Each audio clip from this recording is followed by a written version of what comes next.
Jon Jones just defeated old man Stipe Miocic to win the heavyweight title, retain the heavyweight title, defend the heavyweight title against an aging Stipe Miocic who hasn't been in the cage in 4 years. Now, this isn't going to be a complete hating on Jon Jones video, but I want to say this. Well done to Jon Jones. Great ground and pound. He showed that he was the better fighter tonight. He finished him off with a spinning back kick that was absolutely flawless. I got to admit that.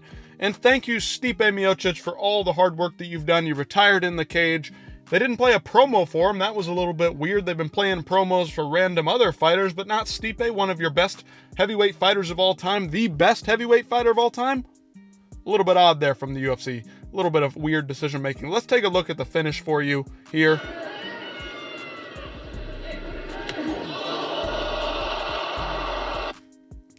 That hurts to listen to.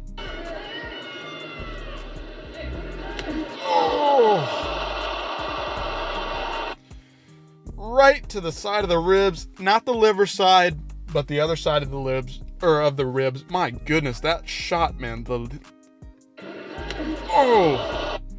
That's like getting hit by a baseball bat right in the side. I don't think any person was really going to walk away from that one. Stipe, credit to him, hung in there despite having barely any legs under him throughout the fight. Listen. A lot of people out there either don't like Jon Jones and some people really love him.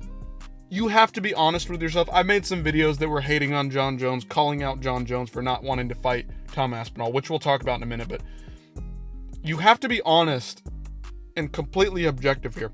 Did Jon Jones show that he was the better fighter tonight? Did he dominate the first round? Yes. Did he get the finish? Yes, he did. But did Stipe Miocic also look really, really old? We just saw last night Mike Tyson and Jake Paul. Mike Tyson looked like a 60-year-old man in there. He could not follow through on combinations. He could not generate the same power through his hips and through his legs.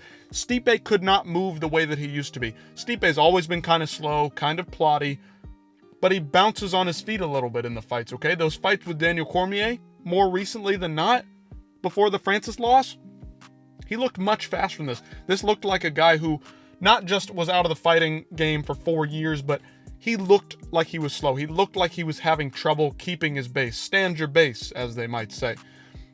Listen, Jon Jones that beats an old guy like that, who's in that kind of shape, who doesn't have great legs under him, doesn't have great hips, great flexibility. Stipe was landing on Jones at a couple of events. In a couple of situations, I mean. Stipe was landing on him. On the feet. Jon Jones was wide open on the feet. Sorry it's late. I'm trying to get my words together here. But this was not a fantastic showing by Jon Jones. He was dominant in moments, yes. Was he picking him apart? Yes. But Stipe also had his moments in the fight. Clipping Jon Jones a couple of times. Couldn't get to him because he just didn't have the legs under him. My initial impression of this is like, okay, great. But was that Ciryl Gane fight a work? Did Ciryl Gane seriously throw that fight? Because Ciryl Gane is a real athlete, somebody who's strong and fast and who could have gotten up from those takedowns. Why didn't he? Somebody out there explain to me how Ciryl Gane just fell over in that fight and gave it up, while a 42-year-old Stipe Miocic who looked like that had that kind of a performance against Jon Jones where he was landing at times. I just don't understand it at all. It's very bizarre, and honestly speaking, just objectively, you see what Tom Aspinall has done. He's running through everybody in the top 5 at heavyweight, knocking these guys out. Does Jon Jones sweep somebody like he swept Stipe tonight in the first round, like a Curtis Blades? No. Does he do that to Alexander Volkov? No. Does he do that to a Pavlovich? Probably not. These guys are all strong and all physical, capable beings. Jon Jones looked sloppy in there. He looked like somebody who's very lazy, very undisciplined. And again, this isn't hating on him. Like, he's one of the best athletes we've ever seen in MMA, ever. He's probably the best overall athlete, the best perfect athlete for fighting. His length, everything about him. But he just looked incomplete out there. Okay? I don't think he wins against Tom Aspinall. There's just no way. I don't see it. And Jon Jones was talking about retiring, not retiring. He said, I've decided to not retire. If we talk about the money, maybe we can get the Aspinall fight put together. Aspinall's lurking, man. I think Aspinall goes in there and wipes the floor with Stipe. I think he takes Stipe out in like 30 seconds, the Stipe that showed up. And honestly speaking, if Jon Jones shows up the way he looked tonight, just my gut feeling, without any of the analysis breakdown on it, Tom Aspinall runs over that guy in a round. He doesn't have it anymore. He's getting older. He's losing that edge. He doesn't have it anymore. He's lazy. He's always been undisciplined. And I think tonight proved it. He got the win over an aging Stipe Miocic. Good for him. Had a couple of moments, some great moments. But just ultimately, it isn't there anymore for Jon Jones. And I don't know if it ever was. Because he looked like the light heavyweight guy who fought Anthony Smith, who fought Thiago Santos, who fought Dominic Reyes. And then he moved up to the heavyweight.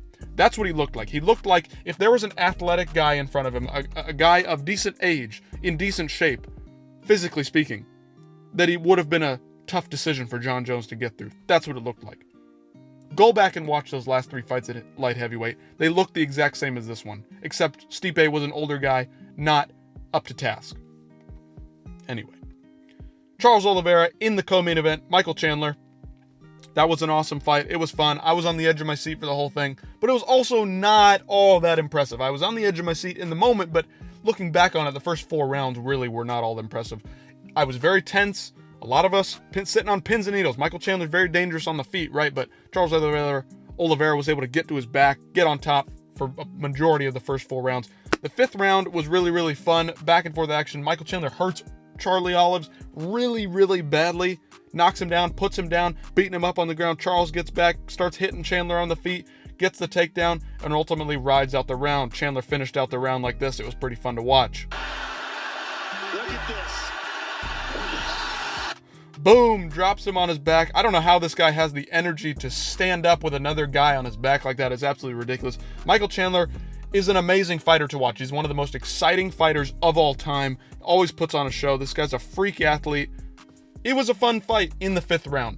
But overall, this card as a whole, pay-per-view wise, the pay-per-view part, the top 5 fights were terrible.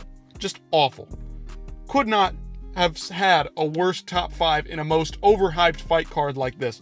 Bo Nickel, lackluster performance against Paul Craig.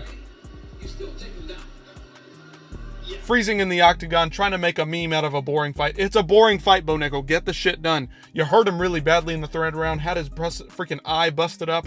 Finish that kind of guy. You got to finish these guys, man. Bo Nickel. Everybody hates Bo Nickel because they put him in the main card of UFC 300, the biggest fight card of all time, and they put him on the main card here, gave him an easy matchup against Paul Craig, and he couldn't capitalize on it. Everybody hates Bo Nickel, and truthfully speaking, Paul Craig was probably his last most dangerous matchup on the way up through middleweight, and now everybody hates you, dude. You're one of the best prospects out there. He's still one of the best prospects out there. In the wrestling department, he's going to wrestle through and cut through all these guys, if I had to guess. But now everybody hates you because you put on a boring performance.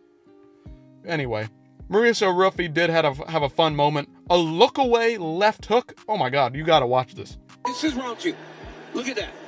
Little look away. He looks away and lands one of the most devastating left hooks you'll ever see. Crumples the guy. This is round 2. Look at that. Little look away.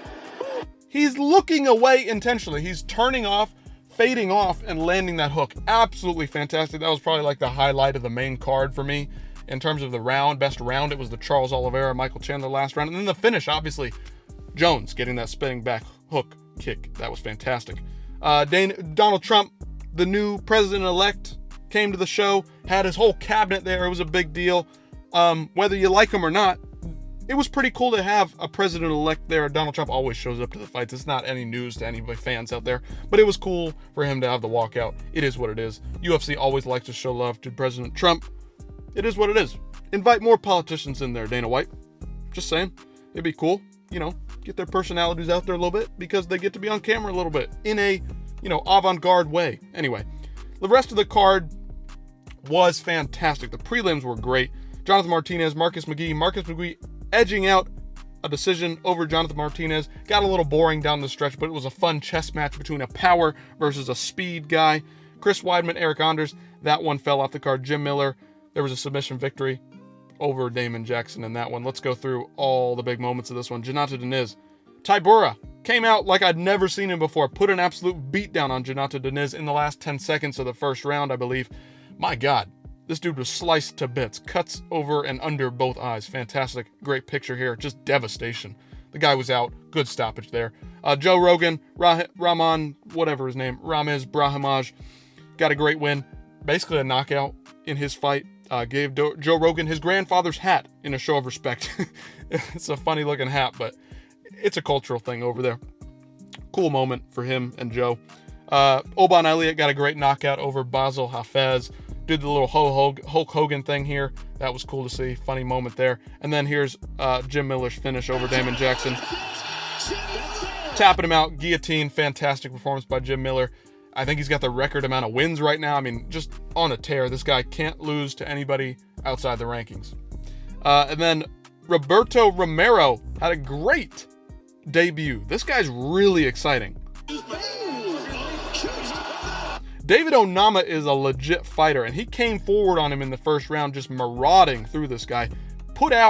Almost put out Onama. Fantastic showing in your first fight. Got to give credit to the guy. I'd love to see this guy fight again. Boom. I mean, didn't put him out, didn't win the fight, but it was great. Great showing from him. And then, of course, Eric Anders and Chris Weidman, that fight fell through. Here's Chris Weidman reacting to it.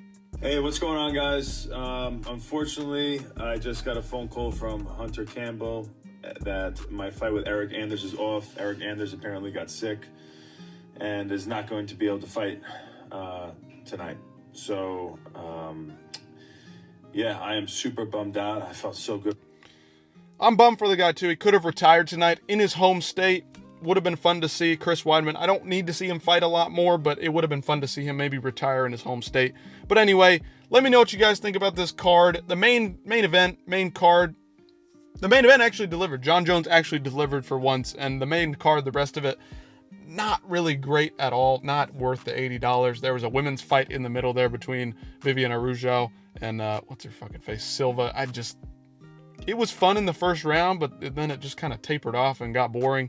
They both got exhausted. Let me know what you guys think about the main card. The prelims are really fun. Just finishes top to bottom there. Great stuff on the prelims. All those fighters showed out. But the main event, John Jones gets it done. Is he the GOAT or is it a sham? I think Tom Aspinall probably beats the brakes off this guy. Just my opinion, initial thoughts after this one. So let me know what you guys think about the whole card, main event, all this stuff.